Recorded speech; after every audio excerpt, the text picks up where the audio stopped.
Beaucoup d'abus sont parfois tolérés chez les stars du grand et du petit écran, mais il y a tout de même des choses qui ne passent pas. Vous avez beau être le premier rôle de votre série, si vous devenez ingérable, vous allez quand même devoir en répondre. Et c'est ce que nous allons voir aujourd'hui avec ces vedettes de la télé qui ont été virées de leur série en pleine diffusion. Que s'est-il passé en coulisses? Conflits, divergences créatives, mauvaise conduite ou négociations compliquées, plongées dans les histoires surprenantes et parfois dérangeantes de ces acteurs et actrices qui ont vu leur carrière se prendre un mur. Attention, parfois on a été obligé de vous spoiler des séries, on préfère vous prévenir. Voici 6 stars qui ont été virées de leur série.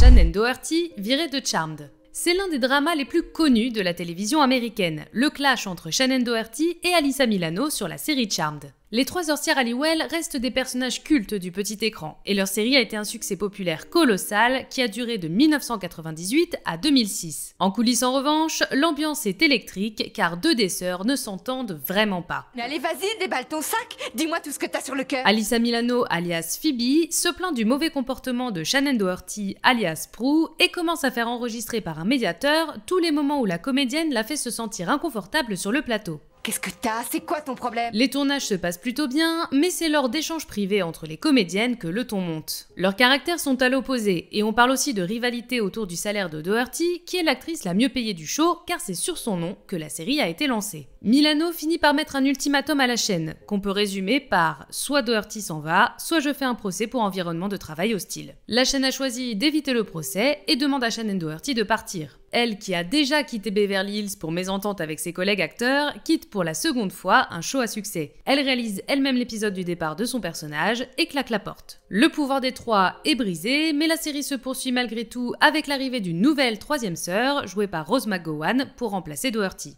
Ça nous a fait du bien de sortir tout ce qu'on avait sur le cœur, c'était important. Gina Carano, virée de The Mandalorian. Actrice et ancienne catcheuse, Gina Carano a commencé sa carrière au cinéma dans Blood and Bone en 2009 avant de faire une apparition rapide au sein de la famille Fast and Furious, de donner la réplique à Deadpool et de rejoindre la première série live Star Wars, The Mandalorian. C'est durant le tournage de celle-ci qu'elle va être licenciée par Disney. Tout a commencé sur Twitter en août 2020 lorsque Gina Carano s'était moquée de l'ajout des pronoms aux biographies de la plateforme, provoquant la colère de la communauté transgenre. Suite à ce retour de bâton, elle avait supprimé son commentaire et s'était défendue d'avoir voulu attaquer la dite communauté. Soutien public du Parti républicain, Gina Carano avait suggéré en novembre 2020 que la défaite de Donald Trump à l'élection présidentielle américaine face à Joe Biden était le résultat d'une fraude électorale et le même mois accusait les leaders démocrates de cacher des choses à propos de la crise du Covid. Les nouvelles se répandent vite. Mais le message qui a conduit à son éviction de The Mandalorian est un post Instagram dans lequel elle écrit en février 2021, en réponse à la campagne en cours sur les réseaux sociaux visant à la faire licencier par Disney. La plupart des gens aujourd'hui ne réalisent pas que pour en arriver au point où les soldats nazis pouvaient facilement rassembler des milliers de juifs, le gouvernement a d'abord poussé leurs propres voisins à les haïr simplement parce qu'ils étaient juifs. En quoi cela diffère-t-il de la haine envers quelqu'un pour ses opinions politiques? Cette comparaison entre sa situation sur les réseaux sociaux et le régime nazi a été la goutte d'eau qui a fait déborder le vase de Disney qui, de l'aveu d'un insider au Hollywood Reporter, attendait un nouveau dérapage pour la virer. J'aimerais pas avoir à lui annoncer ça. Résultat, son personnage de la rebelle Cara Dune n'est jamais réapparu dans The Mandalorian. Avec le soutien du milliardaire Elon Musk, l'actrice a intenté un procès à Disney pour ce licenciement qu'elle jugeait uniquement basé sur ses opinions politiques personnelles et au motif que les acteurs masculins tenant le même discours n'avaient pas subi de sanctions similaires. Un accord a été trouvé entre les deux parties et Disney s'est déclaré dans un communiqué ouvert à retravailler avec Gina Carano dans le futur. Ça va briser son petit cœur. Charlie Sheen, viré de Mon Oncle Charlie. En 2003, Charlie Sheen est engagé pour être la star comique de Mon Oncle Charlie, une sitcom sur un compositeur de jingles qui enchaîne les conquêtes sans lendemain et voit sa vie changer le jour où son frère et son neveu arrivent chez lui sans le sou, lançant une cohabitation plutôt difficile. Depuis de longues années, Sheen est addict à l'alcool et à la cocaïne et a été arrêté à de multiples occasions à ce sujet. En 2010, il suit plusieurs cures de désintoxication et alors qu'il vient de renégocier son contrat pour jouer dans 2 saisons supplémentaires de Mon Oncle Charlie pour une somme estimée à plus d'1 million de dollars par épisode, l'acteur commence à dénigrer le créateur de la série, Chuck Lorre. Qu'est-ce que tu as fait aujourd'hui? Petit verre contaminé, je ne lui souhaite que de la douleur, ou encore j'ai passé une décennie à changer tes boîtes de conserve en or, figure parmi les attaques de Sheen à l'encontre de son collègue scénariste et producteur. Quoi? En parallèle, son addiction de plus en plus critique impacte son travail et Sheen devient difficile à gérer sur le plateau, n'arrivant parfois plus à prononcer ses répliques, refusant le travail d'équipe et négligeant son apparence physique. En guise de premier avertissement, la chaîne annule les 8 épisodes de la saison 8 qui restaient à tourner, mais Shin continue ses attaques contre Chuck Lorre et le 7 mars 2011, Warner Bros. Television annonce dans les médias qu'il est viré de la série. Il est remplacé par Ashton Kutcher qui donnera un second souffle à Mon oncle Charlie et poursuivra la série jusqu'à la saison 12. Bien.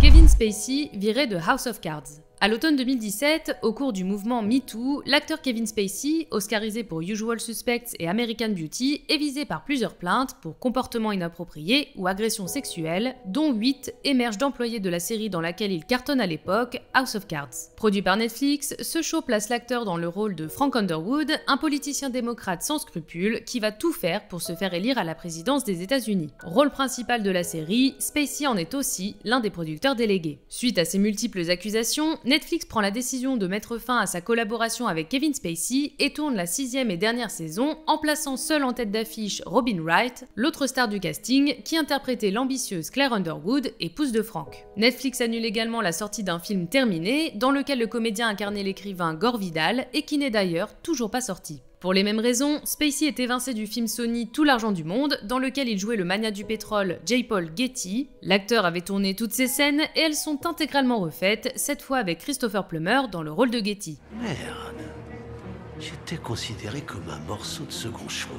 Depuis 2017, les plaintes examinées par les différents tribunaux ont conduit à l'acquittement de l'acteur ou bien à l'abandon des poursuites. Il en reste cependant encore à juger à l'heure de cette vidéo. Qu'est-ce que vous diriez, vous? Stana Katic virée de Castle. En avril 2016, coup de tonnerre pour tous les fans du duo Beckett et Castle. Après 8 saisons de bons et loyaux services des enquêtes du romancier et de la détective de la criminelle, Stana Katic, la star féminine de la série, est remerciée par ABC. Pourquoi?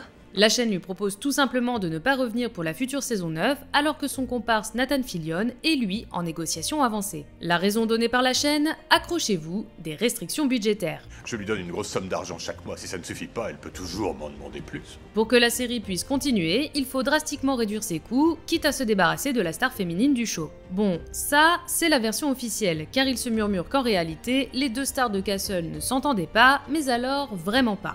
D'après un insider qui a témoigné dans US Magazine, c'était arrivé à un point où elle ne s'adressait plus la parole hors du plateau. Katic était apparemment malheureuse de la situation et épuisée par les remontrances permanentes de son partenaire de jeu. Finalement, ABC décide d'annuler la série au terme de sa saison 8, offrant ainsi aux fans de la première heure une fin aux aventures de Castle et Beckett. Une fin décevante puisqu'il s'agit d'un épisode comme les autres, avec une conclusion hyper rapide qui se projette juste dans le futur, mais une conclusion quand même, et on a surtout échappé à une saison 9 qui, sans Kate Beckett, n'aurait pas fait envie à grand monde. Comme je l'ai dit, il y a plein de mystères dans le quotidien. Sarah Wayne Callies, virée de Prison Break. Ah, Prison Break, que de souvenirs. Michael et ses tatouages, Lincoln et son fils, Synod qui ment à sa famille pour la protéger, et bien sûr Sarah, la médecin de Fox River. Si vous vous rappelez bien, ce personnage joué par Sarah Wayne Callies était capital pendant les 2 premières saisons, mais il avait ensuite été écarté à la va-vite et hors champ au cours de la saison 3. Et voilà pourquoi. Prison Break devait être une mini-série en 2 saisons. Grâce ou à cause du succès, une 3e saison est commandée, mais tous les personnages n'y sont pas indispensables. Surtout, les scénaristes estiment que pour relancer l'action pour une nouvelle saison, il faut que le personnage de Sarah soit tué. Ils lui proposent d'être là pour 13 épisodes, puis de tirer sa révérence. Très bien. Sauf que le contrat de l'actrice prévoit qu'elle ne peut revenir que pour une saison complète, soit 22 épisodes. Il faut donc que la chaîne renégocie avec elle pour trouver un arrangement, les discussions commencent et Sarah Wayne Callies essaye de garder la place qu'elle mérite dans la série. Voyant que sa participation commence à passer de 13 à 11, puis 9, puis 3 épisodes, elle comprend aussi que le fait qu'elle soit enceinte à l'époque de ces discussions pèse dans la balance pour que son personnage soit mis de côté. Elle-même commence alors à se dire que cela lui permettra de s'occuper de son bébé tranquillement et accepte que Sarah soit tuée pour la série. Malgré le fait que sa tête finisse dans une boîte trouvée par Lincoln durant la saison 3, le personnage de Sarah, adoré des fans, reviendra tout de même en saison 4. Comment? On vous laisse le découvrir. Si c'est comme ça, on va souvent se revoir, non? Il y a des chances. Tous ces exemples montrent bien à quel point la conduite d'une star peut affecter non seulement sa carrière, mais aussi la trajectoire de toute une production. Dans l'industrie de la télévision, la frontière entre la vie personnelle et professionnelle est souvent très mince et les répercussions peuvent être dévastatrices. Et les chaînes ou les plateformes n'hésitent plus à licencier les actrices et acteurs qui ternissent leur image. Avez-vous d'autres cas d'acteurs ou actrices qui ont été virés en plein milieu de leur série? N'hésitez pas à nous les donner en commentaire et d'ici là, portez-vous bien et à bientôt pour une nouvelle vidéo sur Allociné.